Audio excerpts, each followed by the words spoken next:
Good evening, everyone. I'm here on behalf of Mayor Peckford, who can't be with us tonight. She's unable to join us due to a prior commitment.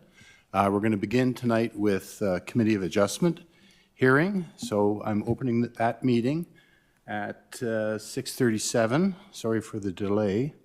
And we begin our meeting with land acknowledgement. Can I get somebody to read it? Thank you, Councillor Starkian. The municipality of North Grenville acknowledges that the municipality operates on the territory of the Anishinaabeg. We recognize all First Nations, Métis, and Inuit peoples who now call North Grenville their home. We respect and support the need for cultivating a strong relationship, and we commit to Indigenous-informed decision-making to foster the path towards reconciliation. Thank you very much. And the first item on the agenda for Committee of Adjustment is the approval of the minutes from April 16th. 2025. Can I get someone to move that? Councillor O'Sullivan, thank you, and seconded by Councillor Wilson. Any questions or comments on the minutes from the 16th? Seeing none, I'll call the vote. All in favor? And that's passed. Second, any disclosures of interest from members of council? None. Seeing none. We now will just go ahead with our public meeting. And the first item on the agenda, let me just get my script ready. First item on the agenda is a public hearing regarding A-06-25 for 315 Rideau Street. Are the people here for that public meeting? I see one, thank you. Two, thank you. Now I just read an opening script for any Committee of Adjustment. The Committee of Adjustment will now hold a public hearing to consider application number A-06-25 on the lands located at 315 Rideau Street, Plan 11, lots 5 and 6, geographic town of Kemptville, now the municipality of North Grenville, to reduce the required interior yard setback for a multi-residential building from 5.67 meters to 5.5 meters. This hearing is your opportunity to provide any feedback on this application, and the committee welcomes any questions and comments you may have. We encourage you to do so at this public meeting, as the Planning Act rules suggest that the public's ability to voice objections later in the process may be limited if a written or oral comment is not submitted. An appeal may be filed to the Ontario Land Tribunal by the applicant, a specified person, for example, Ontario Hydro, or a public body. Mary Reming, our acting clerk, will be the alternate secretary-treasurer, and she'll keep a record of this meeting.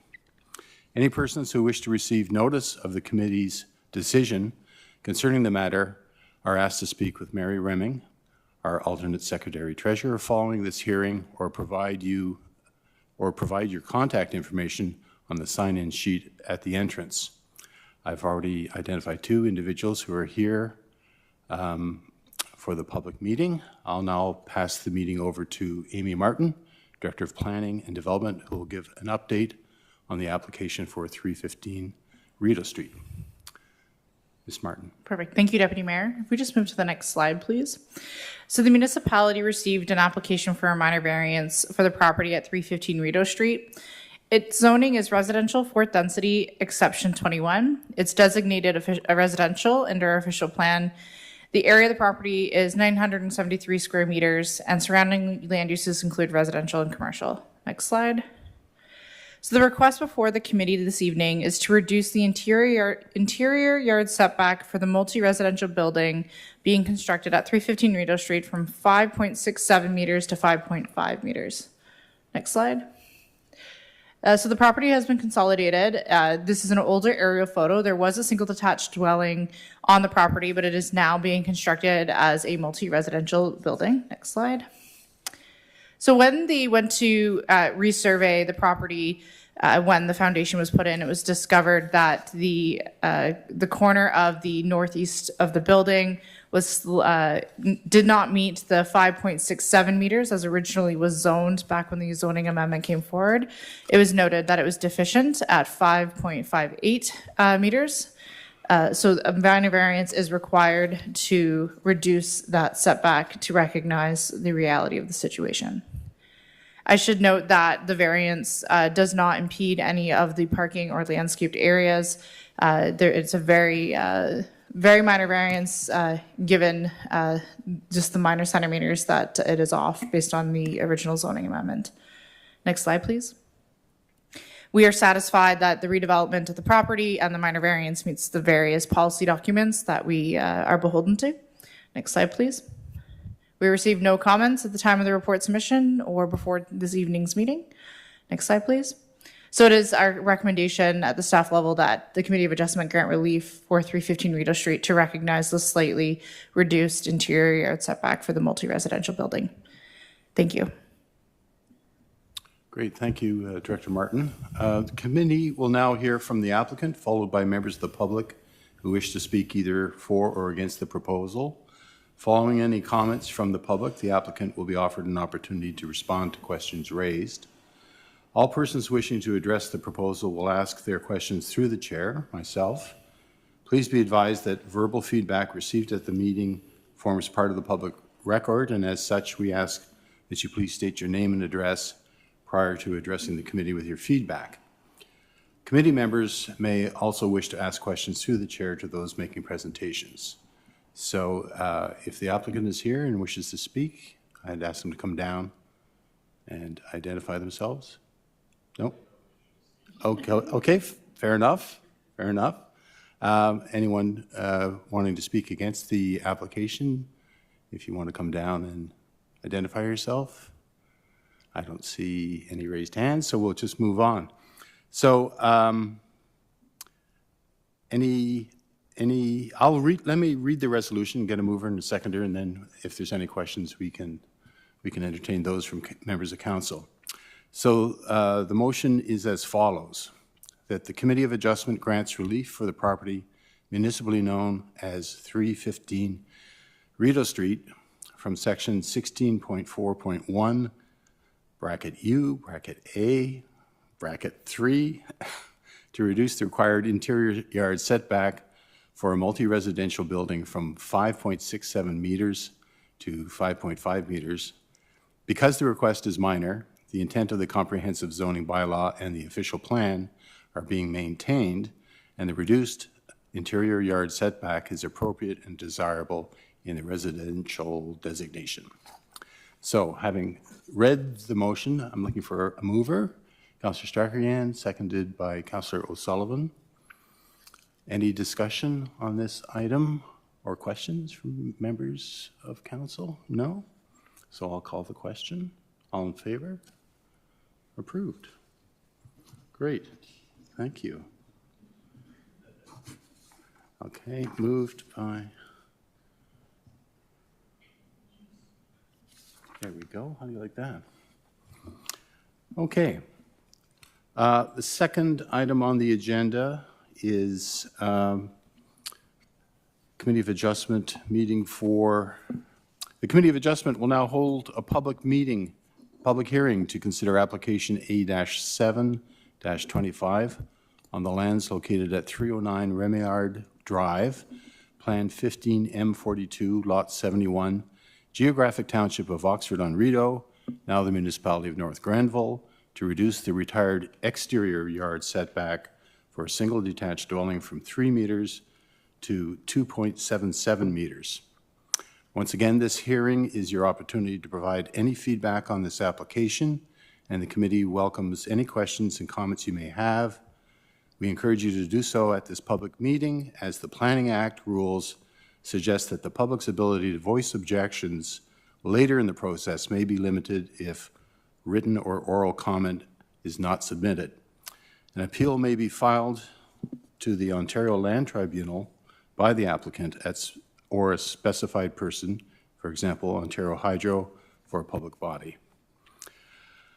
Acting Clerk Mary Reming, alternate Secretary Treasurer, that's a big handle tonight, will keep a record summary of this meeting. Any persons who wish to receive notice of the committee's decision concerning this matter are asked to speak with Mary Reming, alternate Secretary Treasurer. following this hearing or provide your contact information at the sign-in sheet at the entrance.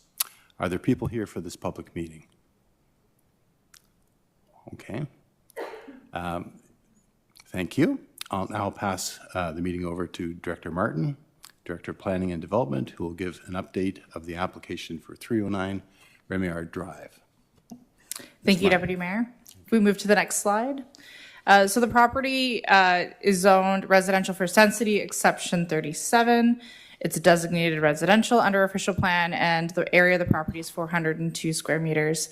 Surrounding land uses is residential. It's located in the Oxford Village subdivision, which is currently being developed on the west side of town.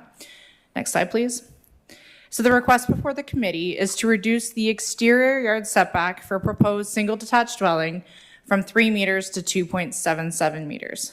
If we go to the next slide, you will see that it is within a developing subdivision. So there's really nothing built around it. There are houses that are being built. This is photography from earlier last year. So there's really not much that's happened, but I'm sure if you drive through the development, you can see that a lot is happening on the housing construction side.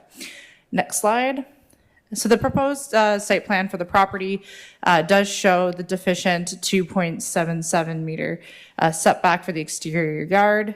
Given the model of the home and the desire of the individual purchasing in order to make it fit, the variance is required. Next slide, please. Staff are satisfied that the redevelopment conforms to all of the policies in which we are beholden to. Next slide, please. We have not received any comments from the public at the time of the report or up until this evening. If we go to the next slide. It is staff's recommendation that the Committee of Adjustment grant relief for the property known as 309 Remillard Drive from the zoning bylaw to permit a reduced exterior yard setback from 3 meters to 2.77 meters. I do want to note for the committee that we did consult with Public Works to ensure that there were no impacts to sightlines, given that it is an exterior lot, and Public Works were confident that the application could proceed. Thank you. Great. Thank you. And once again, the committee will now hear from the applicant, followed by members of the public who wish to speak either for or against the proposal. Following any comments from the public, the applicant will be offered an opportunity to respond to questions raised. All persons wishing to address the proposal will ask their questions through myself, the chair. Please be advised that verbal feedback received at this meeting forms part of the public record, and as such, we ask that you please state your name and address prior to addressing the committee with your feedback. Committee members may also wish to ask questions through the chair for those making presentations. Is the applicant here, or would you like to speak to the proposal? No further comments? Does anyone like to speak against the proposal? Wow, we're really making, I'm going to jinx it.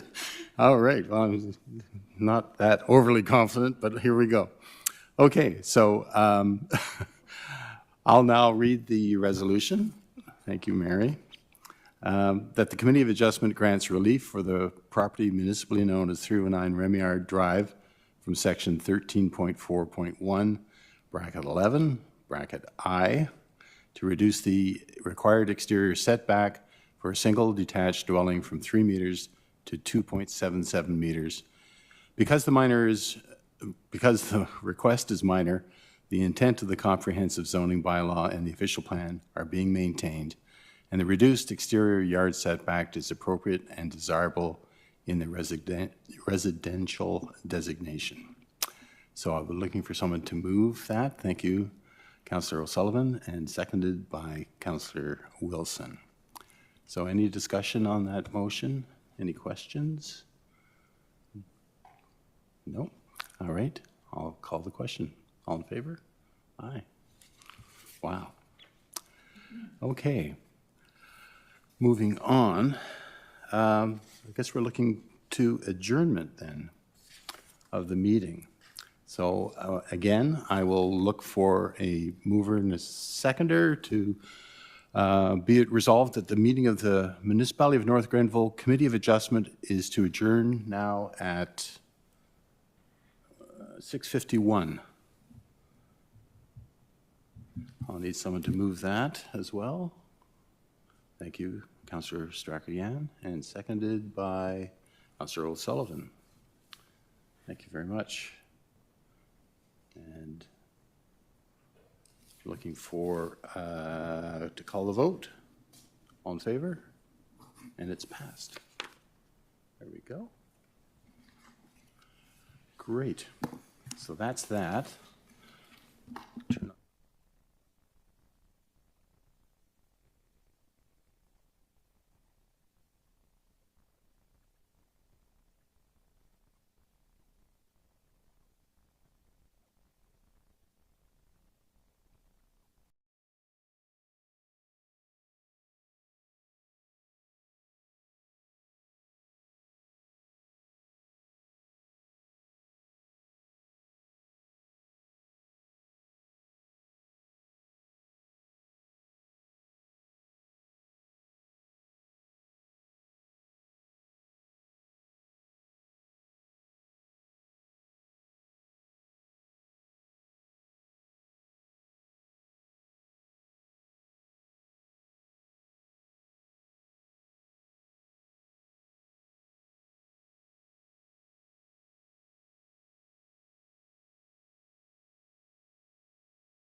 Good evening, everyone. I'm pleased to be here this evening on behalf of Mayor Peckford, who's unable to join us due to a prior commitment. Before we begin, I'll look to a council colleague to read the land acknowledgement. Thank you, Councillor O'Sullivan.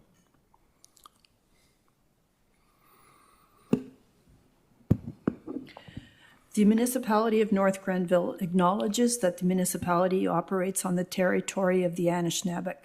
We recognize all First Nations, Métis, and Inuit peoples who now call North Grenville their home. We respect and support the need for cultivating a strong relationship, and we commit to Indigenous-informed decision-making to foster the path towards reconciliation. Thank you very much, Councillor O'Sullivan. Before we begin our agenda, I'd like to highlight a few community updates. First, we're very excited to welcome everyone to Busker Fest this Friday evening, which is new, and all day Saturday, that's May 16th and 17th in downtown Kemptville. This family-friendly event promises incredible entertainment, food vendors, and lots of fun for all ages. We hope to see many residents out, more than just residents, visitors from out of town, out enjoying the festivities. Second, a sincere congratulations to all the recipients of the 2025 Civic Awards, which were presented at yesterday's evening ceremony. These individuals and organizations represent the very best of North Grenville, and we thank them for their service, leadership, and dedication to our community. It was a wonderful event last night.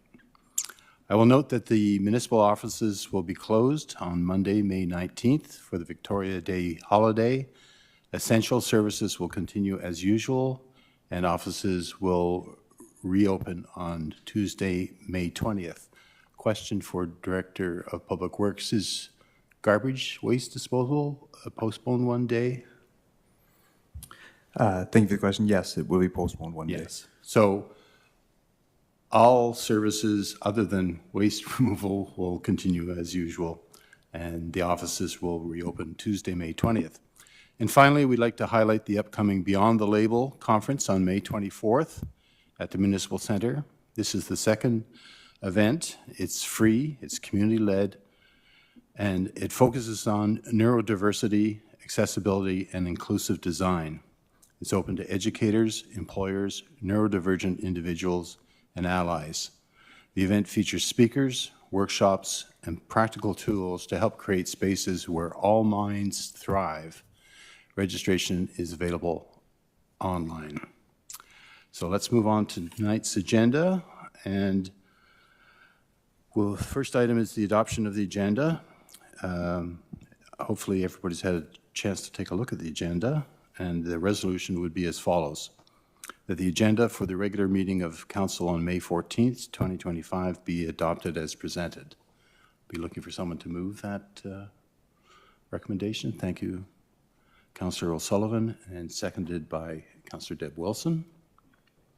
Any discussion about the agenda? We've all taken a look at it. Yes? Okay. I'll call the question. All in favor? Thank you. Finally, I'm looking for any declaration of pecuniary interest and the general nature of that pecuniary interest from council members. Seeing none, we'll move on to the public meetings, and I have some script to read for the public meeting. Council will now hold a public meeting to consider zoning bylaw amendments for the following property: 853 Prescott Street. I must advise you that this meeting is your opportunity to voice any objections or concerns you may have with respect to a proposed zoning bylaw amendment. If the applicant does not provide oral submissions at this public meeting or written submissions before council adopts the proposed amendment, the Ontario Land Tribunal may refuse to consider their objections. Any persons who wish further notice of the council's decision concerning this matter should give their full name, address, and postal code to the Director of Planning following adjournment of the public meeting. Following the presentation from staff, for each matter being considered this evening, council will hear from the applicant, followed by members of the public who wish to comment either for or against the proposal. Following any comments from the public, the applicant will be offered an opportunity to respond to questions raised. All persons wishing to address the proposal will ask their questions through the chair. Please state your name and address and postal code prior to addressing the council. Please be advised that any member of the public who should wish to provide written comment regarding the proposed zoning bylaw amendment can still do so after the public meeting is adjourned. Written comment can be received up until the zoning bylaw amendment is considered by council. It is intended that council will consider the zoning bylaw amendment after the public meeting. Council members who may also wish to ask questions through the chair to those making presentations. Thank you. So, is there anyone wishing to speak for or against the proposal? Yeah, sure. Come on down. Oh, sorry? Oh, with the applicant? Okay. Does the applicant wish to speak, or yourself, to the proposal? Oh, I'm sorry. I missed that part. How did I miss that? Okay. Ms. Martin, take it away. Thank you, Deputy Mayor. So our only zoning amendment being considered this evening by council is for 853 Prescott Street. If we go to the next slide. Some property details. It's currently zoned highway commercial, which would not permit a residential use. The official plan designation is residential. It is 3,055 square meters, so about 0.7 acres in size. It is currently vacant. Some residents may remember it as location of, is it Bob's Big Scoops? Councillor Wilson's nodding, I got it right. Surrounding land uses to the area include commercial, residential, and institutional. So if we go to the next slide, the property, as mentioned, is formerly the home of an ice cream shop and has been vacant for over a decade. The property does have municipal service water, but there is no sanitary to the property. I do note that there are other multi-residential units in the area that also operate on private sanitary services or septics. Next slide, please. The following documents were submitted in support of the application, including a site plan, a site servicing plan, a planning rationale, a grading plan, erosion and sediment and control plan, pre and post conditions plan, a geotechnical report, a phase 2 environmental site assessment, a photometric plan, as well as septic permit documentation from the Rideau Valley Conservation Authority, who are the approval authority for septics within the municipality. Next slide, please. So the property is located on Prescott Street. It is across from our lovely Kemptville campus. It backs onto the rail trail, and it is just south of R&B Heating. Next slide, please. So there you can see the property as it exists today. It is vacant. So there are some residential uses, including multi-residential, commercial, and of course the campus, which has quite a few institutional uses. Next slide, please. The proposed site plan demonstrates that the property is to be developed with 4 townhouse units, and within those townhouse units, there would be 6 additional units created for a total of 10. The 2 end units would have a primary residence with 2 additional residential units each, and then the interior units would have the primary residence with an additional residential unit in each of those, which gets you to the total of 10. 13 parking spaces are proposed as demonstrated on the site plan provided. Next slide, please. So staff have reviewed the provincial planning statement for a variety of different policies related to housing development. The policies are listed on the slide for council's convenience, and there was quite a lengthy staff report as well as a planning rationale prepared by the applicant's agent on file that go into detail as to how the proposed development satisfies these policies. Next slide, please.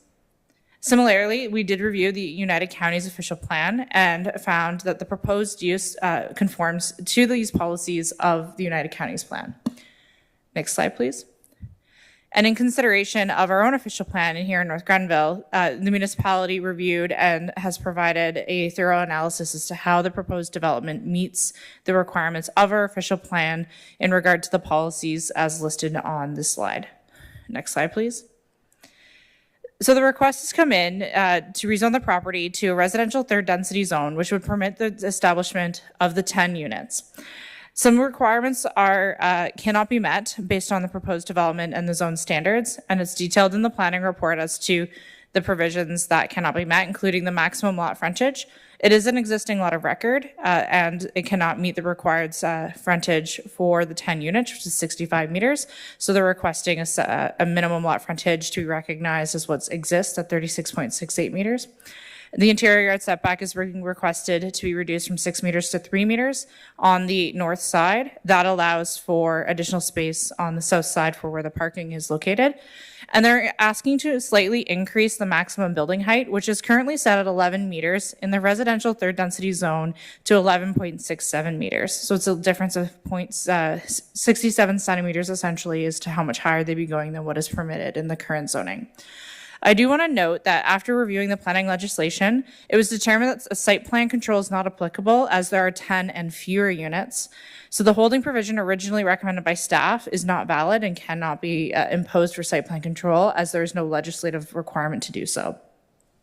This is one of the many changes that the province of Ontario has made over the last 3 years, with new changes being announced recently in regards to the Planning Act. So we sought to solidify that interpretation that no holding will be required, and the proposed bylaw has just the zone provisions as presented on the slide included. Next slide, please. So at the time of the report, no submissions were received. However, we have received comments after report submission. Building did provide a comment that required a permit from the Rideau Valley Conservation Authority for the septic system. We had one email submitted identifying our official plan policy to have 25 units as affordable. And we had 2 resident inquiries and comments that were related to the septic systems with the questions. In both cases, the site servicing report and plan were provided to the residents who inquired, and both seemed satisfied with the response. One of the residents was just concerned in regards to the impact to the water table, because the understanding at the time was they thought a well was being installed to service the building, but it will be connected to municipal water, so that won't have an impact in that regard. Next slide, please. So it is staff's recommendation that the council approve and enact a bylaw that would rezone the property at 853 Prescott Street to allow for the construction of the 4 townhouse dwelling units, which would encompass 10 multi-residential units when completed through the incorporation of additional residential units within those townhomes. That concludes my presentation. I'm happy to take questions from members of council. I also do note that the agent for the applicant is here to answer any questions that might relate more to the operation of the site, et cetera, et cetera. Thank you, Director Martin. Before I go to council, I'd ask, what was the rationale originally for having a site plan control? What was that going to do for us that the province has removed? Thank you, Deputy Mayor. So the confusion at the staff level more was around it. The language within the Act has to do with 10 and fewer units, or 10 or less units. So it was whether or not there are 10 units being provided. The threshold for which site plan control is now required for multi-residential units is 11. So should there have been 11 units, not 10, we could have required site plan control. Given the changes under the many various versions of legislation the province has passed, they remove site plan control for any developments with 10 or fewer. But the rationale that we had for putting a holding symbol on this project was what? We just do it pro forma for any application, or? So typically, thank you, Your Worship. So with multi-residential development, prior to the legislation coming into effect, within our site plan control bylaw, we did require site plan control for multi-residential units to be able to address site-specific standards when it came to things such as parking, lighting, grading and drainage, stormwater management. Those items have been provided as part of the submission. We did, as part of the changes that came through the Planning Act at the provincial level, start to require a few more documentations to be submitted with zoning applications for infill development where it was more than just a single detached dwelling. You were intensifying the site just to ensure that there were no concerns in regard to the site's development. The major concerns with infill and intensification is typically stormwater runoff, drainage, and grading, as well as impacts for things like parking and traffic. We try to address those and preempt any questions we might have from the public in regards to concerns with infill and intensification. So part of the application was like lot grading plan then, okay. Second question before I turn it over to the rest of council is it part of the downtown that is DC exempt, the location? I'm a little fuzzy on whether it is or not. No, it is not, Deputy Mayor. It's not DC exempt. Okay. Okay, I'll turn it over to any questions from my council colleagues. Yes, Councillor O'Sullivan. Thank you, Deputy Mayor, through you to Director Martin. Regarding the tree buffering along the rail trail, Council approved a motion, I believe it was in December, that there would be required tree buffering along the rail trail between properties that abut the rail trail so that it maintains a nice recreational site for the rail trail. And I'm wondering, I don't see anything about that in this, or I didn't see a landscaping plan with the site plan. Can you fill me in on that, please? Through Deputy Mayor to Councillor O'Sullivan. Under Bill 109, the province removed the ability for municipalities to ask for landscaping plans as part of planning out submissions. So it's not a requirement that I had the ability to ask for. This is a residential use backing onto the rail trail. The notice of motion gave direction to develop policies, but those policies aren't in place at this time. So staff have no mechanism to require any additional buffering or landscape space until such a time that a policy or an amendment to the zoning bylaw is made to require that. So without those policies or even zoning requirements or zoning standards that require additional buffering to recreational spaces from any type of use, I have no authority in which I can ask the applicant to install additional trees. So when could we expect that will be in place, these bylaws? Because that motion was in December, I believe, that council approved that motion for tree buffering along any recreation trail or park, which provides, we already discussed all the benefits of having the tree buffering along either a park or a recreation trail. Through you, Deputy Mayor. So my understanding is, in conversation with the clerk's office, we were trying to seek clarification as to where that notice of motion was directed. As my understanding at that meeting is there was discussion that the EAAC was also looking at buffering provisions in regards to policies. Nothing has been directed to my department from the senior management level to look at policies at this time. Staff would have to consider existing workloads in order to start drafting policies and bringing forward a housekeeping amendment to add in provisions related to buffering to recreational amenities. Well, I thought that motion passed in December, and it did not go to the EEAC because the other motion for care and maintenance of trees did go to the EEAC, but not the one for tree buffering. It was passed that council approved that it would be carried out by the municipality staff. I don't know, I would assume it would have been the building and planning department, but. I think, Councillor O'Sullivan, that when we're talking about policy, we need a policy to be able to do something like that. And so a policy hasn't come to us, but perhaps this is a question that you can explore with the Director of Planning after the meeting, rather than here, as it doesn't really apply to this. We don't have anything in effect to, force someone to maintain a buffer that way. But I do see the applicant's representative here, and she's come down while we're having this discussion. So maybe if she has something to add to this conversation about a buffer, or the applicant himself, who's, you can both come down if you'd like. Thank you. I just ask you to just identify yourself and for the record, and maybe you can speak to this. Good evening, Deputy Mayor, Chair, members of Council. My name is Christine McQuaig. I'm a planner with Q9 Planning and Design, and I'm here on behalf of the applicant for the zoning amendment application. While I can appreciate that their landscape plan was not required, I have spoken with the applicant, and they are amenable to providing some form of, trees and landscaping along that back portion of the property line. While we can't obviously commit to the other properties in the area along the trail, but for this particular property, and I think it would provide them some privacy as well for the residential units that will be there.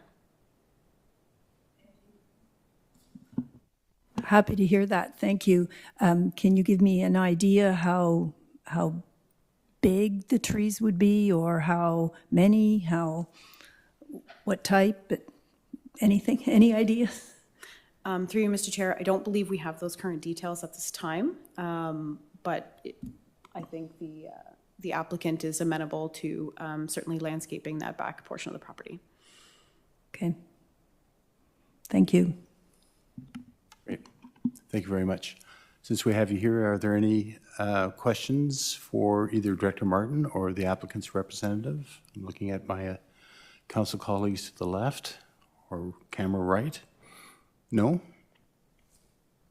Any other questions, Councillor O'Sullivan, regarding this application? No? Okay. Is there anything else, since you're down there, is there anything else you'd like to add that maybe is not covered, or some misconceptions that we Through you, have? Mr. Chair, no one else has come down to join you guys this evening, so I thought I would come on down, but Director Martin provided a very thorough presentation. We believe this application is, appropriate, and it allowed those residential units. There are some family-sized units in there, 3 bedrooms as well, 4 bedrooms. So having those units being developed on a vacant lot will certainly be a welcome addition, I think. And I'm here to answer any questions that may come up. Thank you. Yes, Councillor Stark. Through you, Deputy Mayor, because it was raised in the presentation, I guess I'll put the question about affordability. Has that been factored into what the cost will be to potential future tenants of that space? So in speaking with the applicant, they don't have the exact metrics at this time, but it is their intent to pursue some of the units as affordable. Thank you very much. Thank you. Great. I have no further questions. Thank you very much. So this would conclude the end of the public meeting. Yes, would you like to speak? Yes, absolutely. Come on up.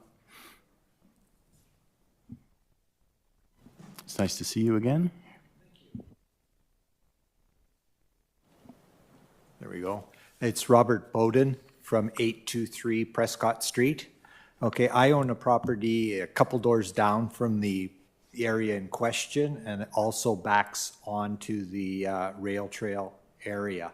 I'd like to make 3 points of information for the council.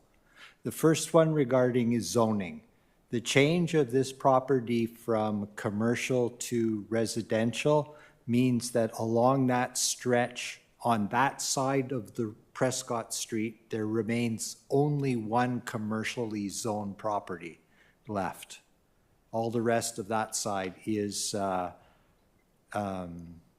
residential from the funeral home all the way to the end of the rail trail, except for one property now. I believe I'll ask Director Martin that the commercial property is C1 and has residential units on the second floor. Is that correct? Is that That's true? correct. Yeah. Yeah. Yeah. Okay. The second point I would like to make is when the council and the committees are considering changes to the setbacks, that it is important to consider winter time, because the higher the building, the more critical the loss of the setback is, because snow from roofs is either cleaned or falls off on its own during the winter time. My neighbor has had a amendment to their setback, but the snow from their roof falls onto my property during the winter. So that's the point I'd like to make, is the height of the building and the amount of setback come in play together for that situation. Okay. The third point I'd like to make, and this is also for the information of the applicant, the vegetation along the rail trail at the moment is there. It's the vegetation that has been there forever, as far as I know. Removal of vegetation from the area along the rail trail will invite people to traverse your property from Prescott Street to the rail trail.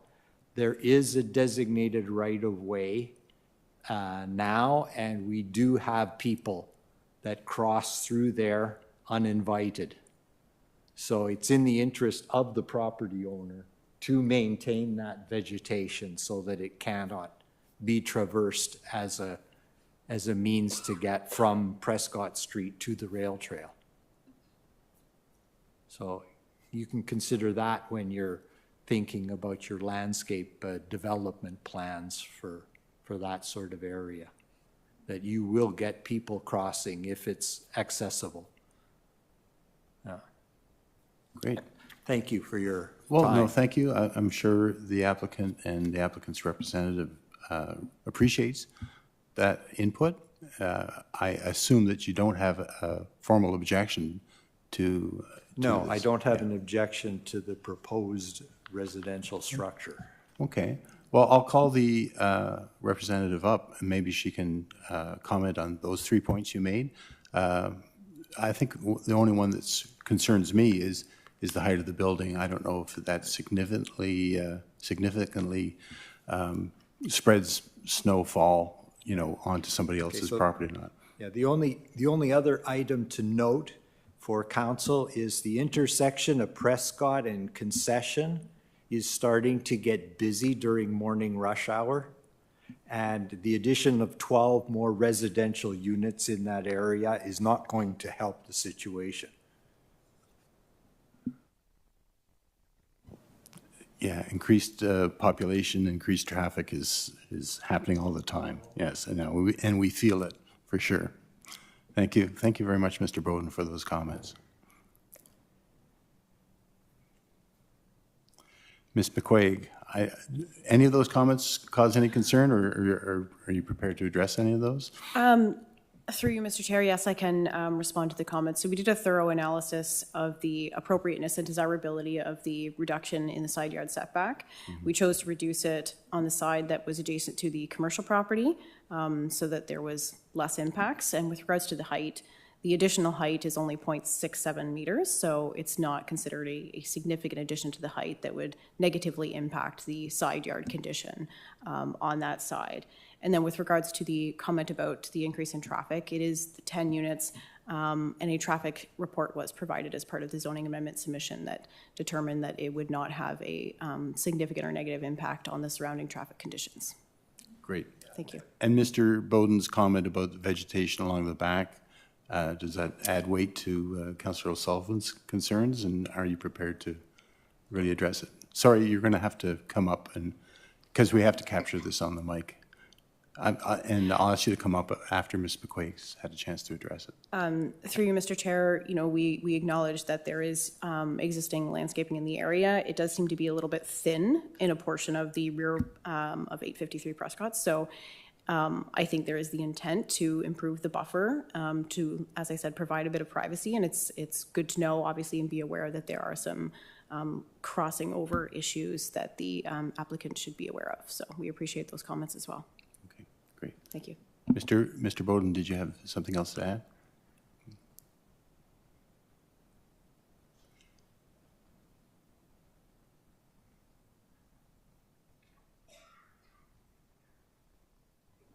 Yeah, just one more minor point regarding the traffic. When the traffic backs up from Concession up Prescott Street, there are days when it gets difficult to get out of my driveway. That's how long the traffic is there. And because it's approaching on a continuous basis, it's getting, on occasion, annoying to just be able to leave your own property in the morning. And you're fronting out, not backing out, I assume. I'm going, yeah, I'm driving out. I have Yeah. drive-out access. I'm very fortunate that way, but backing out would be almost impossible Yeah. at that location. Okay, thank you.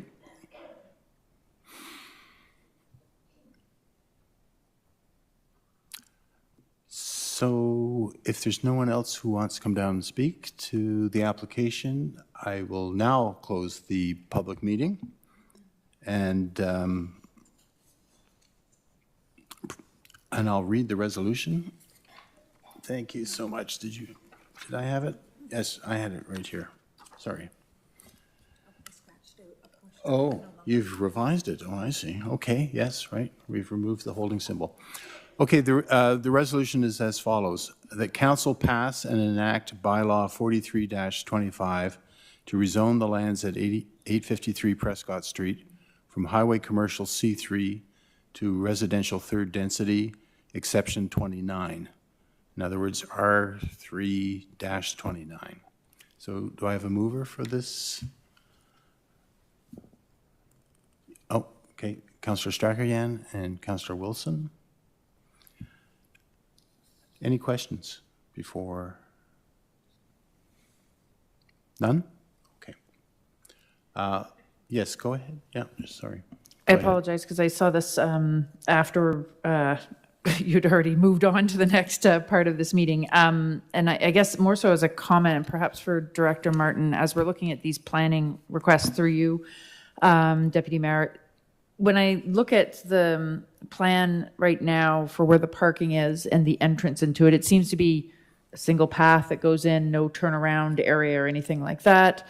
And it is, from what I see on this diagram that I'm looking at, 5 meters wide. So I'm wondering, to the point of backing out or having space to be able to turn around, is that considered when looking at this, or is that just what's presented right now as potentially the layout for the parking area? Perhaps it should be directed to you. I don't know if that works for you, Deputy Mayor. But it seems like a very narrow path from what I'm looking at. Yeah, I said it was closed, but we didn't close it, so yes, yeah. No, but I think given my unfamiliarity with chair, I think I'll be forgiven for allowing the representative to come up and answer the question. Thank you. Through you, Deputy Mayor, the access off of the street is the 5 meters, but the space where the cars would back out of their respective spaces is wider, and it allows them sufficient space to be able to reverse and then drive back out of the entrance. Okay, so it's really just a space to be able to drive in, back out, and do like a 3-point turn kind of thing and come back out. In the winter, is extra snow, I mean, is the intention that the entire space would be cleared of snow, so there's enough room to move it off to the side, and therefore it wouldn't impede any vehicles moving around? And I guess at the same time, 5 meters is wide enough for really only one vehicle to go in or out at a time, I would think. So through you, Mr. Chair, it is intended to be sort of both directions, but one-way access. Typically, in certain areas, especially for smaller parking lots, you want to sort of reduce the road cut that you have and the amount of driveway access into the street. And with the, minimum, 10 units and total of 13 spaces, we're not expecting significant activity coming in and out. So it was intended to be a sufficient access from that perspective. And yes, with regards to winter conditions, there is sufficient room around the parking lot in order to pile snow beyond the parking lot so that the full extent of the parking lot will be cleared. Okay, thank you very much. Thank you, Deputy Mayor. Yeah. So there's sufficient snow storage on the site? Yeah, okay. Thank you. I'll close it again, if I may. Sorry about that. And I will read, once again, the motion that council pass and enact bylaw 43-25 to rezone the lands at 853 Prescott Street from highway commercial C3 to residential third property density exception 29. Oops, is that the right one? No, you had it there. Sorry, I'm getting ahead of myself. What is it? Oh, that's the old one. Thank you. I should just do what I'm told by the clerk. That council pass and enact bylaw 43-25 to rezone the lands at 853 Prescott Street from highway commercial C3 to residential third density, exception 29, R3-29. So I think I had a mover and a seconder already, and that was recorded. So now I will call the vote. Thank you for that quick action, Councillor Strakian. All in favor? Great. Carried. All right. Moving on. We're into reports, and the first one that I have on the dock is the capacity allocation update. Is that you, Mr. Finley? Thank you. Go ahead. Yes, thank you, Deputy Mayor. So the first report that we have for tonight is an information report on the status of our infrastructure capacity limits, and more specifically, the sanitary treatment capacity at the water pollution control plant. So just for a bit of background, the current water pollution control plant or wastewater treatment plant was constructed in the early 90s, and at that time, and still, the plant was designed and approved for an average day capacity flow, so that's the flows coming into the plant, of 4,510 cubic meters per day. This approval was given by the province to ensure that flows that are sent to the water pollution control plant can be properly treated before being discharged to the Rideau River. So we have 4 municipal sanitary pump stations that collect all the wastewater from various areas in the service area. They pump to a water pollution control plant. We do our treatment there, and then again, we pump from our water pollution control plant just about over 3 kilometers through the forestry center to discharge to the Rideau River. So through those approvals, of course, that effluent water that we pump out does also have to meet or exceed effluent criteria, again, mandated by the province. So the province sets out the flows based on the design of our plant so that there's proper treatment when we discharge. And then the next part of that is that the province also mandates that the number of lots in approved plans of subdivisions, site plans, development pieces in our service area is not to exceed that design capacity for the water pollution control plant. The province also identifies that the municipality needs to identify its reserve capacity for future development.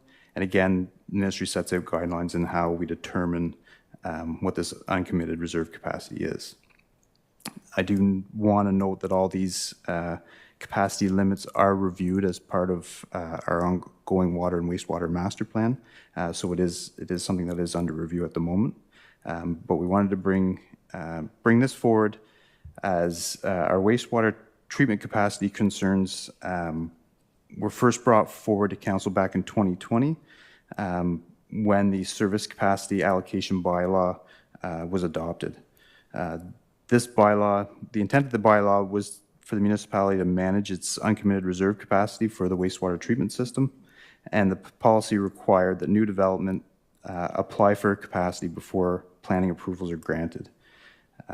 Once applications were submitted, they were reviewed to determine which applications provided the greatest economic benefits to the municipality and that were most likely to proceed in the immediate future. At that point, then, conditional capacity was granted. So conditional capacity helped developers understand that there would be some capacity available to them when they can move their projects forward into terms of draft approval or site plan approval, at which time capacity is committed by definition of the province. So at that time when we brought this forward, the 3-year average day flow to the plant was 77% of the plant's capacity. And that was why the issue was raised, and we went through this bylaw to try and manage the uncommitted amount. We use a 3-year average when we determine that amount, and that's part of, again, the ministry guidelines recognizing different years have different flows. So they look for more general state of what that flow is coming to the plan.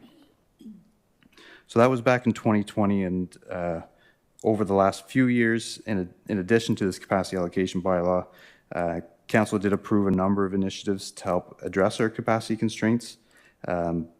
This did include a number of inflow and infiltration investments, such as relining sanitary mains, investigations into cross connections. So those are flows from sump pumps or roof leaders or other stormwater features that we're adding to the flows to the water pollution control plan. And of course, we also were moving forward with the design and tender of the water pollution control plant expansion. So with those investments, staff did work to reduce the average day flow to the plant. The current average day flow, based on our influent flows from 2022 to 2024, has actually been reduced to approximately 71% of the rated capacity of the water pollution control plant. So we have seen an actual drop in the average day flow since we brought forward that bylaw in 2020. So this currently leaves approximately 29% of available future flow for future development. The one item that we have seen since that program started is a continual increase in development applications and intensification of units for those development applications.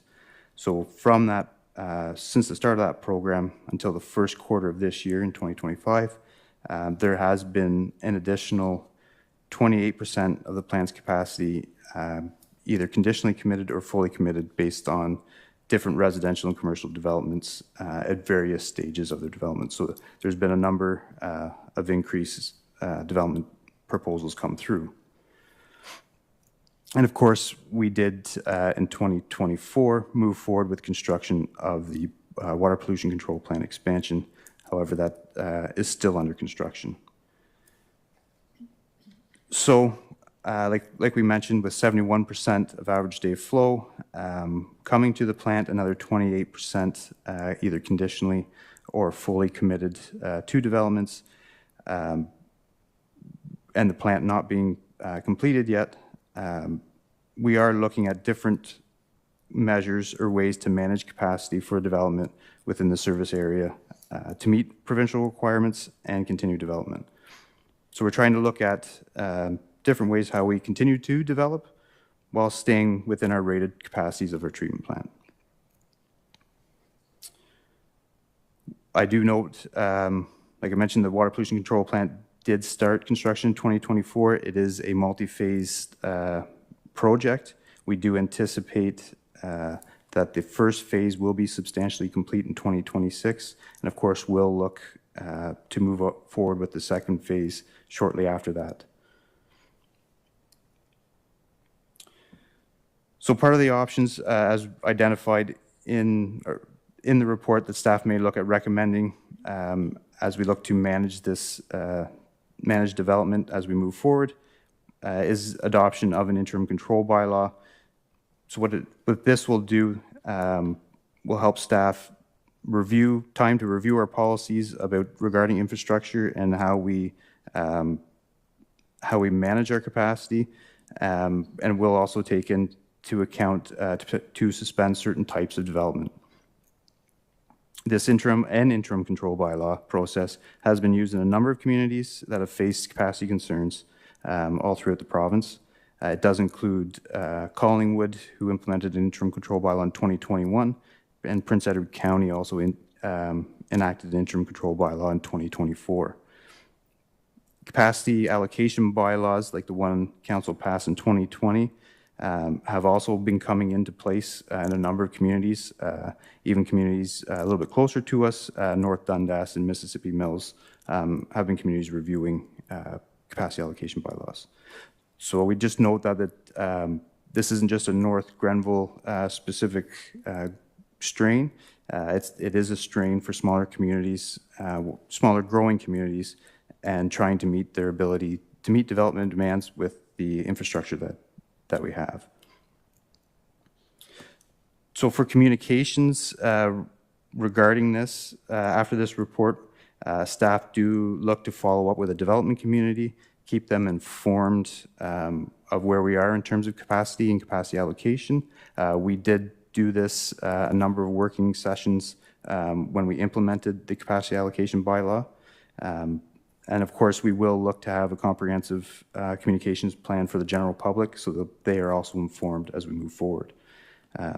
Staff have brought on the third-party communications consultant to help us move forward with this communication plan.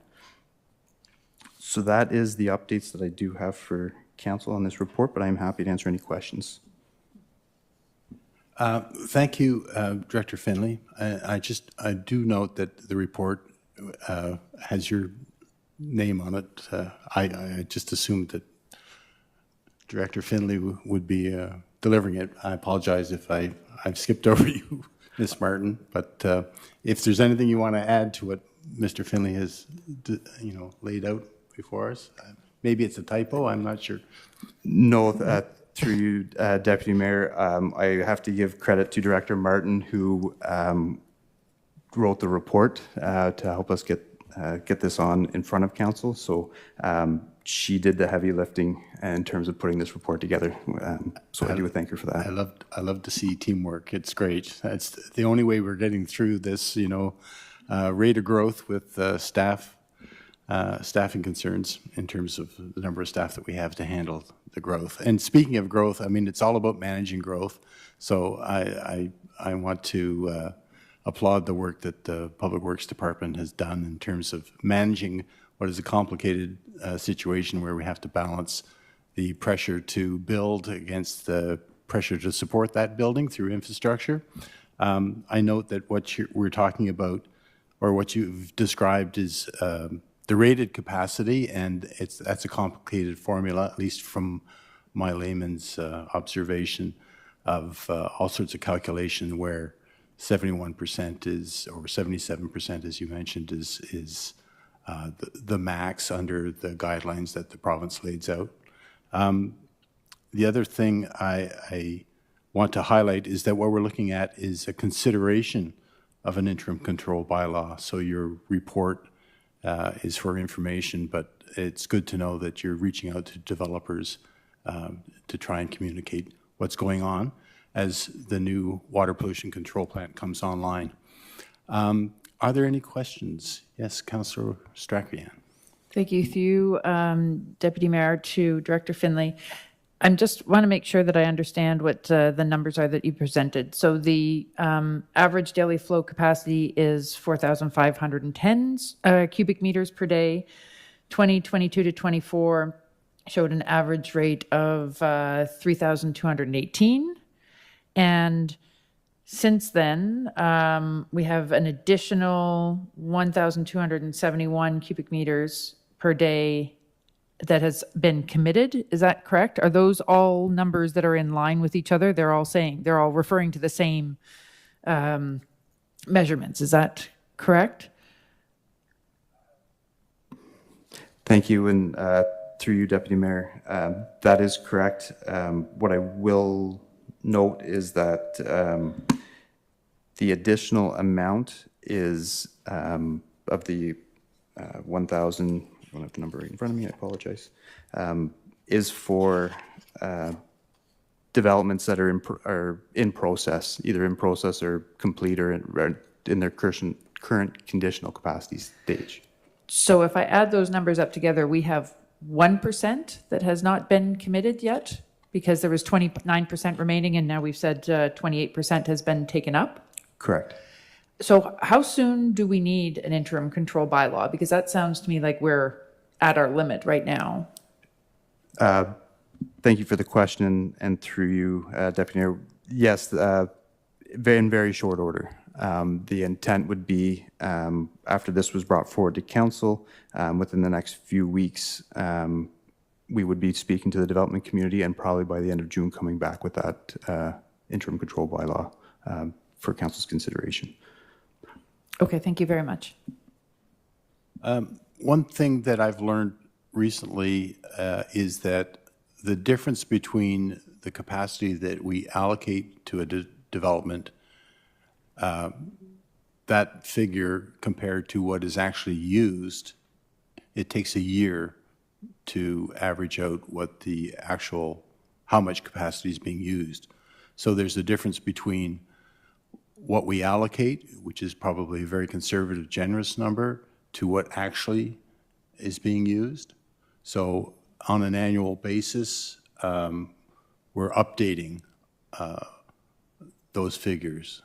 So in the meantime, over the course of a year, a lot less capacity is probably being used than is allocated. Is that a fair assessment? Thank you for the question, Deputy Mayor. Yeah, when a development is proposed, of course, there's ministry guidelines and engineering calculations to determine what the proposed flows to that site are. And that's what the applicant applies for. So we take that into consideration as their capacity that they've applied for is what we track. Now, once a development is complete or has built, those flows now move from theoretical to actual, and we see that in that average day flow, that influent flow to the plant, so that number moves. However, we leave it on into the what's being committed for that year till we update what our average day flow is. So yes, it is done on that yearly basis where we see those developments reviewed and moved to into an actual. What we see with that time is it does help cover, depending on the type of development, if almost how we do the average, if there's high demand months versus low demand months, that helps even out over the year because the 365 days year is what the province reviews as a flow number. That's in consideration that there could be high points and low points. So yes, it does take a year for us to look at that. But we have no discretion about doing it, say, biannually. The province says that number isn't real until a year has passed. Is that correct? Thank you for the question. The province doesn't dictate when it moves, at what point it moves off that theoretical point, but we only update our average day flow to the plant on an annual basis. That is dictated by them and how we calculate that. So we don't want to remove a development when we haven't fully accounted for it in a year from the actual side. Mr. Strachan, thank you. To follow up on your question, Deputy Mayor, I guess there's 2 points. One, I would guess that that's part of the reason why an interim control bylaw of this nature is only valid for 1 year. I think is what I read in here, that it allows 1 year to be fixed and then it's not something that you set for 10 years. I think I read that in there, if I understand that correctly. The other part to that, I guess, to the Deputy Mayor's point, do we have any discretion to over allocate? Like if we're at 99% right now, are we automatically limited by what we can commit to beyond that because we can't commit to over 100%, regardless of what we may think of adjustments that come down the line? Thank you for the question, and through you, Deputy Mayor, to Councillor Strachan. So the province mandates that you can't approve more than what your development capacity is. They give some guidelines on how you determine that uncommitted. There's actually a formula calculation of how you determine what that uncommitted is. So the guidelines would state you have to stay within that amount. If you exceed that, you run the risk of the province stepping in and putting an order on to correct it. And I think the idea would be that the municipality manages it before it gets to that point. Okay, so effectively, we're at that limit now. So having an interim control bylaw or a proposal coming to council by June seems to make sense because we are going to be hitting that limit. We would be hitting that limit very soon. Okay, thank you. Great. Any other questions? Councillor O'Sullivan. Thank you, Deputy Mayor, through you to Director Finley. The completion date for Phase A of the new plant is in 2026, but can you give us an idea? Is it the first half, the second half? Like how early or late in 2026 could we expect that to be operational? Thank you for the question through you, Deputy Mayor. We are looking at the end of 2026. We are trying to move things forward to fall, but that's the timeline we're looking at this moment. Thank you. Great. Any other questions? Thank you.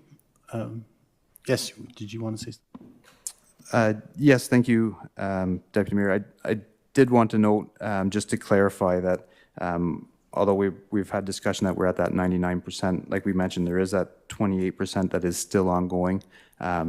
So as we talk about this, development is still going to continue. You're still going to see lots of building continue. That 28% equals to over, I think it was close to 1,300 residential units plus commercial.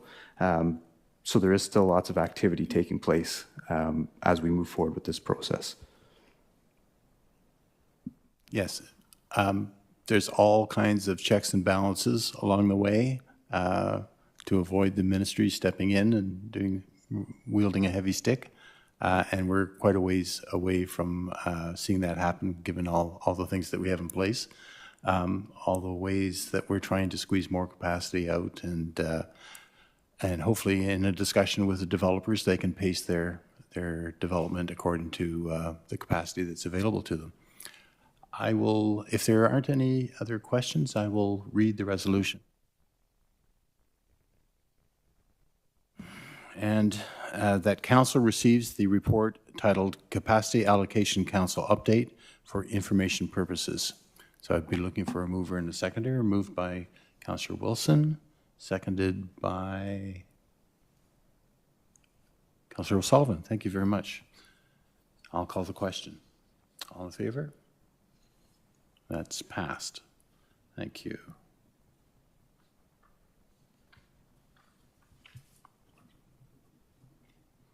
And moving on, we have another report. This one is from Director Martin. And this concerns Equinel Phase 6B pre-servicing agreement. So take it away. Thank you. Thank you, Deputy Mayor. It was a few weeks of report writing in the planning department. So tonight, council has before them a request from staff to give authority to the director of planning to enter into a pre-servicing agreement for Phase 6B of the Equinel subdivision. Essentially, the pre-servicing agreement allows for the developer ahead of the subdivision agreement being finalized to install the water, sanitary, stormwater, and road infrastructure while the final processes of getting to subdivision agreement and registration occurs. Equinel has posted securities as negotiated and agreed to by staff, and staff have reviewed and signed off on the engineered drawings. So staff are seeking direction from council to enter into that pre-servicing agreement to allow for those works to continue. Thank you. Great. Thank you, Ms. Martin. So these pre-servicing agreements provide us with security that there will be funds to provide the necessary infrastructure to build out Phase 6B. Is that it in a nutshell? Is that my understanding? That is correct. We ensure that we take enough securities that should the development not proceed, that we could restore the land back to a state and remove the infrastructure if needed. Typically, with developments like Equinel, it's not long after we enter into a pre-servicing agreement that you'll see the subdivision agreement. Staff are currently working on authoring that with the developer. But we take enough security that if there are issues, we have the financial means to address them. So in conversation with residents, there is a concern out there that we don't have the necessary infrastructure to support some of this building, but this would address that and show that we are dealing with infrastructure along with the development of residential property. That is correct, Deputy Mayor. So when it comes to subdivision development, the developer installs the necessary infrastructure from stormwater to water and sewers. They help with our park development, road infrastructure. That's all the responsibility of the developer. And then we have a process at the end of the development phase where eventually the municipality will assume the infrastructure into our network through an assumption of the plan of subdivision, and then they become our assets. So a plan of subdivision is a rigorous process on the development side in regards to the engineering and civil works to ensure that they're built to our specifications to meet the current phase, and in certain circumstances, depending on which phase of the development they're in, they might oversize their infrastructure to support subsequent phases of their developments or development within the surrounding area. We've most recently done that with Oxford Village, where they've oversized the sanitary line, which will now serve the northwest quadrant through the pumping station that's located on County Road 44. Great, thank you. Now I'll open it up for questions from council colleagues regarding this report. Seeing none, I'll read the resolution that council authorized the Director of Planning and Development to enter in a pre-servicing agreement with the developer for the Equinell subdivision Phase 6B. Looking for a mover and a seconder. Councillor sorry, I'm looking at you, but I'm thinking of it's moved by Councillor Wilson and seconded by Councillor Strachan. Any discussion on this motion before I call the question? Seeing none, I'll call the question. All in favor? Thank you very much.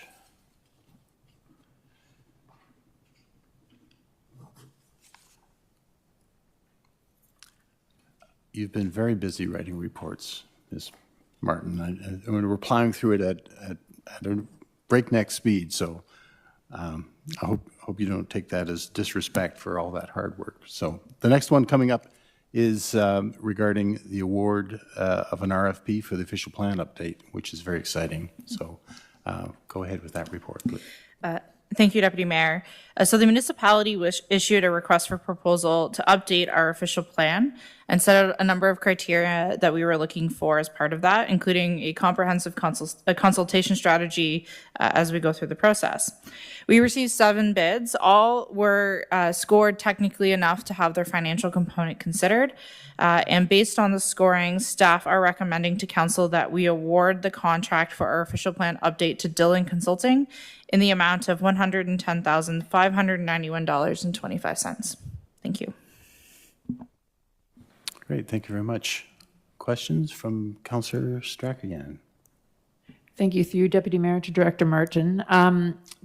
Just out of curiosity, and perhaps you aren't able to answer this, but there was a minimum of 60 points required on the technical side, and all 7 companies that we're looking at here scored about 60. Were the points that were not awarded, was there some common ground amongst those 7 that were we asking too much, or was it something that they weren't able to fulfill, sort of in a general sense, not to single anybody out? Through Deputy Mayor, most of the proposals of the 7 that were submitted were very similar in nature in regards to the methodology that they wanted to employ and how they were going to go about creating the official plan. Some were stronger candidates than others, and just how well they laid it out, and some of the thought that went into how consultation would unfold. For the most part, on the scoring side, they scored pretty closely. So the maximum points you could get was 80, because then 20 is the financial component. The 5 proposals of the 7 were more than likely within 5 points of each other. So there's things that made some applications unique over another.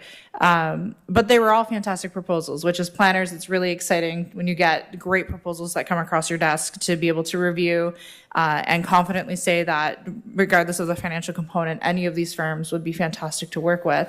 When we factored in the financial piece, Dillon did come ahead because they were the lowest price, but they also had a fantastic proposal as well that would support the development of our official plan.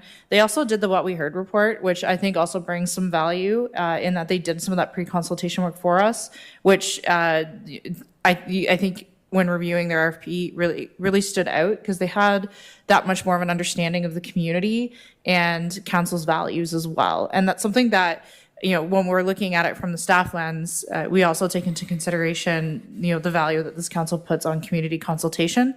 So the applications that really stood out had a really well thought out methodology around that. And I think we inherently recognize at our level that the official plan is a community document at the end of the day as to how North Grenville is going to grow over the next 30-year horizon.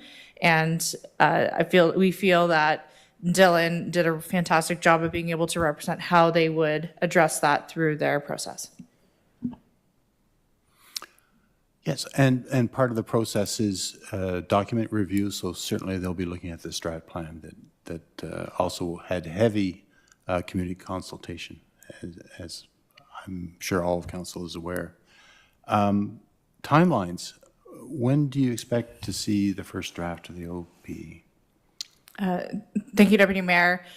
It would be late this year that we would see, or early next, an official draft. It is anticipated as part of the work plan that it be within a year that the final version would come to council. There would be opportunity prior to policies being developed for input and after the policy development stage for further public input on the policies, including council. There are a series of presentations to various committees and stakeholder groups, as well as council themselves throughout the process to keep them engaged. The policy development side does take time, so we do anticipate that in Q4 of this year and Q1 of next. And not seeing any other hands, I've got one other question. The timing on the DC background study, in my mind, DCs are how we execute the official plan in many respects. So how are the timelines of those, the official plan and the DC background study? How are they working together, or are they colliding, or will one feed off the other? Thank you, Deputy Mayor. So the documents themselves are inherently two different creatures, where the DC background study will look at our infrastructure needs and associate cost as to how we look at what we charge for development charges to help support those future infrastructure needs. Whereas the official plan, and to answer, we anticipate public sessions in the fall of this year with council passing probably early Q4 for implementation in January 2026. So there could be some synergies, and certainly information that we provide as part of the background study will be provided to the consultant for the official plan as it comes to our identified needs for growth. Our long-term population study as well, which helps supports both of those processes, also identifies some key areas of consideration. So when we start to look at where those growth pressures are and areas for opportunity, certainly looking at our infrastructure master plan, our development charges background study, what are those key priorities that we are identifying, master plans for the Parks and Rec. There's a multitude of documents that will support this. I think they all work hand in hand, even though they have singular purposes at times. It all speaks to the story of how our community is growing and how we're going to support that growth in what we hope is a sustainable manner. Yes, I see them all working together and having some synergy, as you put it. So I'm sure under your able guidance, all these different studies will work together, and come Q1 2026, we'll have a bright future ahead of us. Any other questions or comments regarding this one item? I will, seeing none, I'll read the resolution. Yeah, that council award the official plan update contract to Dillon Consulting Limited in the amount of $110,591.25. Looking for a mover. Thank you, Councillor Starkian. Seconder, Councillor O'Sullivan. Thank you very much. Thank you. And moving on, we've got another item under, sorry? Oh, I'm sorry. Yes. No, I haven't called the question. All in favor? Okay, thank you. That's why you're here, Mary.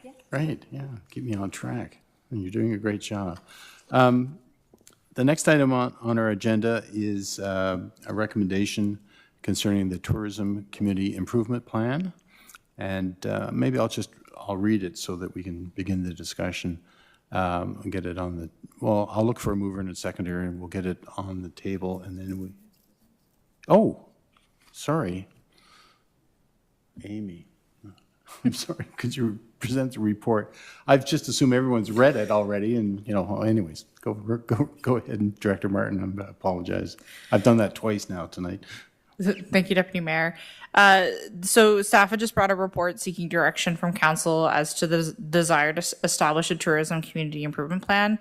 After the last council meeting, 2 council meetings ago, at the last planning meeting, there was discussions in regards to how can we help support and incentivize tourism-based businesses, including accommodations within the municipality, and the mechanism in which that is done so is through a community improvement plan.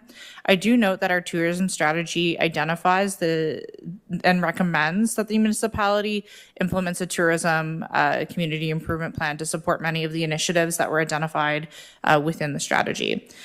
So it kind of timely that it follows my official plan report, as the official plan comes in under budget. There is some additional capacity within the planning budget, which I'm seeking if should council want to support a tourism community improvement plan to reallocate those additional funds to support this. And then staff, based on workload, would tender a request for proposal for a third-party consultant to help create a tourism community improvement plan that speaks to many of the recommendations that were identified within the tourism strategy.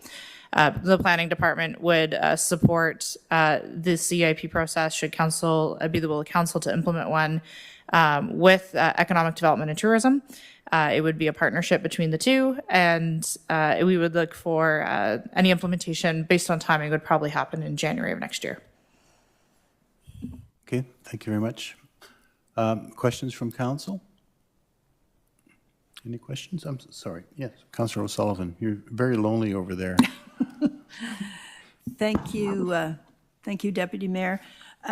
Through you to Director Martin. Is that on? Yeah. I was reviewing this. I think I'm really happy to see that we're putting focus on tourism. I have a couple of concerns about doing this. I mean, I don't like things sitting around for a long time without too much action. So I'm happy to see that there's action going on here, but it is a 5-year-old strategy, or almost a 5-year-old strategy. And there's a lot of things that are in there that are quite outdated. I think it's on page 22. It talks about the Tourism Advisory Committee, which I don't even think exists anymore. And item 2C, the campus residents being turned into accommodation for tourists, that is not applicable anymore. Item 3C related to Le Boat and having, so there's a lot of things in this strategy that are outdated, and there's not a lot of focusing on cycling, and yet there's a lot of advertisement on cycling in Eastern Ontario, and I think that's an opportunity that we should focus on, given the fact that we have consideration of a feasibility study or a strategy to connect rail trails or cycling trails from Ottawa to North Grenville, and then further through the United Counties. So I'd like to see if we're putting forward a proposal, an RFP, that we have more current information for that RFP to go on, like a upgraded focus on staycations, given the number of people who are probably not going back to the States at this point in time, that there's more people staying at home, a little more focus on cycling, and and focus on connecting to other areas, including Marrickville, Wolford, and through the United Counties to Prescott, and more focus on the current state of the municipality rather than on La Botte or the campus as a residence. So I'm happy to see that we would go forward with more of a plan, but I think that working on this tourism strategy that is 4 to 5 years old may not be good use of data for the company to go on. So those are my comments. And Director Martin, did you want to respond, or I've got a comment? And I think the reference to the tourism strategy is only in the sense that it recommends that we do a tourism CIP. So I don't think I think you're correct in that it's always great to refresh strategies, but until we have some cash in the bank to implement some of the recommendations of the strategy, that's all it is a strategy. And a plan to implement some of those items would come through possibly some of the programs that would be created under the Tourism Community Improvement Plan. That's my comment. So I think the reference to the strategy is only in the sense that it suggests that we do a CIP, a tourism. And certainly they'll look at present conditions. They won't rely on some of the data that was collected in that strategy. Councillor Strakian. Thank you, Deputy Mayor. I think to Councillor Sullivan's point, if you have an outdated strategy, you have to redo the work anyway, which I think is part of what you're implying right now, is they would have to update that information even if they're not formally updating the strategy. So hopefully that new data would be reflected in an updated strategy as a result of this investment. I think I struggle with some of the ideas that a CIP could potentially be used for. If we're, certainly if we're talking about larger accommodations or things like that. Our CIPs right now, there's a rural one that's proposed that will likely be coming forward at some point too, really limits itself to smaller local businesses in the footprint and so on, and not anything large in its business capacity, I guess. So, I guess I'm more curious about what will come out of this this assessment of what a community improvement plan focused on tourism could look like. I would also say that there's, a number of, if we look at a rural one or we look at a downtown CIP, we look at the work that the county's done for the along 44, and highlighting businesses there. We have a number of competing strategies that I think need to be sort of focused on as well as a result of this work that may not necessarily require a separate tourism CIP, but looking at what we already have established and saying that some of that is already accomplished. So I think it's complex, but I'm not entirely against this. I'm reserved in my judgment of it, I guess, and to see what the results are. But I'm just sort of flagging those as there's a number of initiatives that are already in place that I think may be accomplishing the tourism side of things. Thank you. Councillor O'Sullivan. Yep. Thank you. I agree that there are other things that we need to focus on to continue to make North Grenville a place not only for people to want to come to as tourists, but for people who live here. And I'm going to go back to the tree issue. One of the things that make North Grenville very attractive for people who live here or for people who come and visit, whether they're tourists or guests of people who live here, is the ability to go walking on the trails, and particularly on the rail trail, which is a great place to cycle. And so given the fact that that the planning department is quite busy and has obviously been very busy writing a lot of reports. I'm not sure that this is maybe the right time to add this on to them when maybe they could free up some time for them to work on more of the of improvement bylaws that would, say, address trees and maintaining and improving on the natural vegetation that we have here that make North Grenville a nice place to live and visit. So we hear every day from people who've lived in North Grenville for a very long time, we hear complaints all the time about all the trees that are being cut down and everything's being clear cut and there's just too much growth and too much building.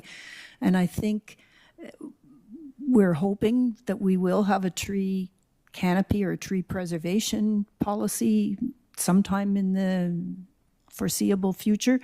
But I think having something that will help us maintain what makes North Grenville a nice place to not only live but to visit is something really important. So I'd rather see time and money spent on improving the tree buffering bylaw or creating that tree buffering bylaw than on this right at this point in time. Not that the tourism strategy isn't important, but I think if you want to have tourists come, you want it to be a nice place for them to come, and trees make it a nice place.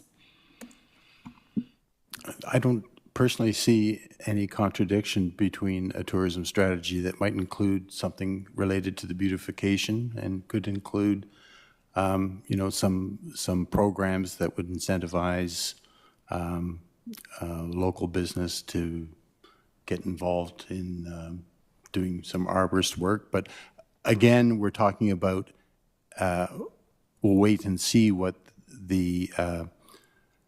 would be contained in a tourism CIP. And to Councillor Strachan's point, I don't think they compete, but they can complement, and certainly they overlap. And then downtown CIP, there are provisions for large investments and graduated increase in property assessments over 10 years. I mean, and that's something that's been used once or twice for major improvements downtown. I'm thinking of the Kemptville Suites. I think they took advantage of graduated help me out here, Director Martin. What was the provision in the CIP? It's not very well known. I forget what it's called, but it's basically a gradual phasing in of the property assessment over 10 years. So, yeah, tax increment, is that what it's called? Thank you.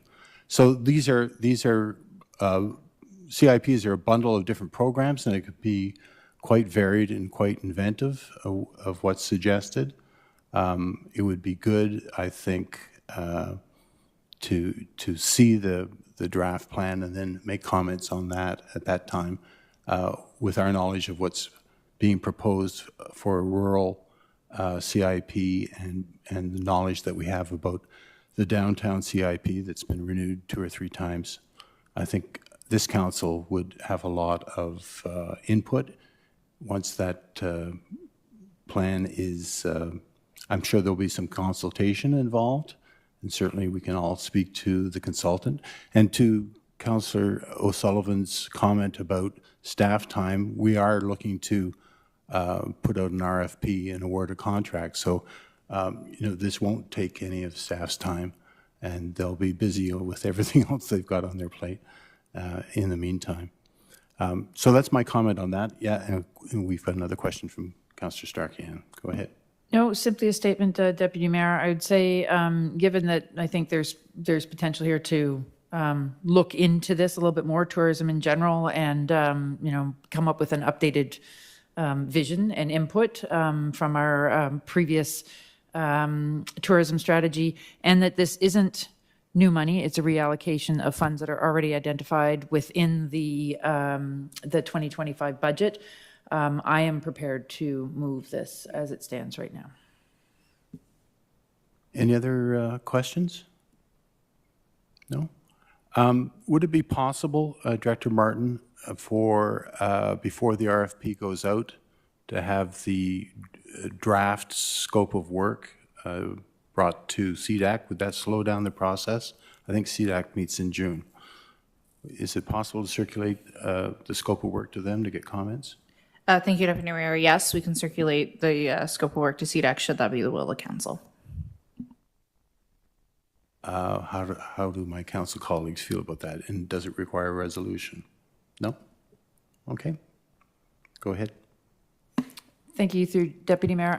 Given that we're talking about tourism in a broader sense and not simply from an economic perspective, I would suggest that if we want input from committees, that it's too easy to send an email to all committees for input, because I think that there are others, heritage, for example, arts, and so on, that would have maybe different perspectives that would be useful to add into that, not to delay anything in the same time frame, just to allow members to consider it at the same time.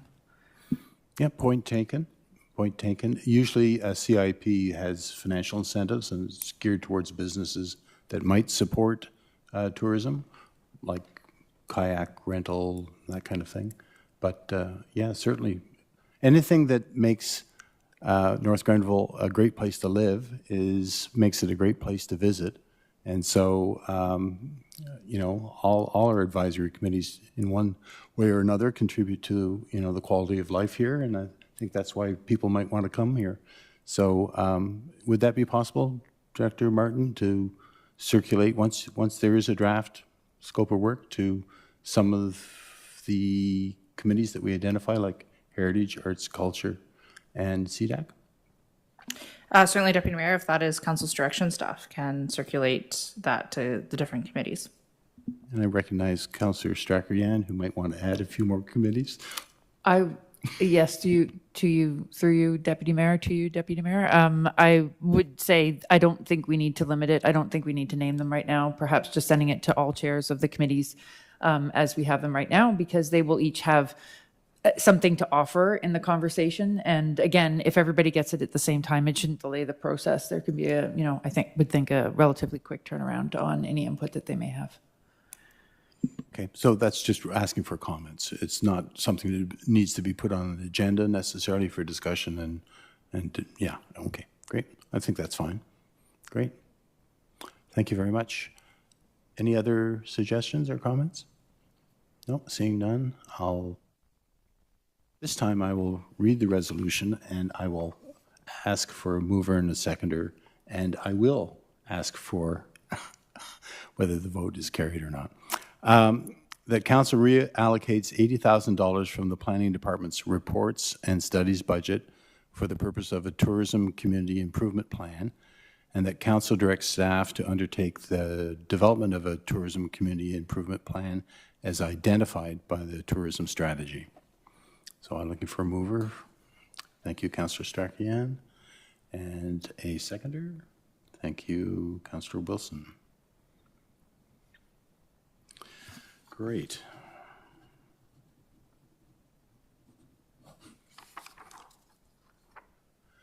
Thank you. And moving on, any notice of motions? Pardon? Oh, God, why am I just overlooking the whole democratic process? I'm sorry about that. Yes? Okay, thank you very much. I need help tonight, I guess. So I'll call the question. Great, thank you, carried.